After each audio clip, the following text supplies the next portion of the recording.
नमस्कार भावांनो, हिंद केसरी मैदानमध्ये आपलं सर्वांचं स्वागत आहे. तर भावांनो, आज आपला बकासूर आज पलताना दिसाला, तो म्हणजे भावांनो आसू मैदानामध्ये आज बकासूरचा पायरा देखील टॉपचाच होता.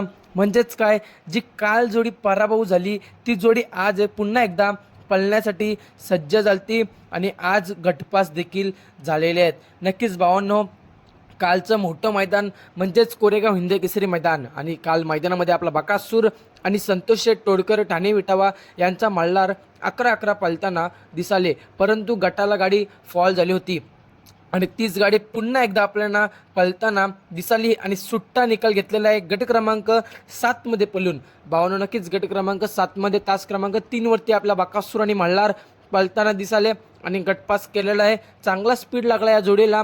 आज जोडी गुलालामध्ये राहील का, कमेंटच्या माध्यमातून आपल्याला कळवायला विसरू नका. आज बकासूर नक्कीच कमबॅक करताना आपल्याला दिसणार आहे. काल जी बकासूरची हार झाली ती हार आज बकासूर 100% भरून काढणारच आहे. आज बकासूर आणि मल्हार चांगले पळाले. सेमीसाठी शुभेच्छा. धन्यवाद भावांनो.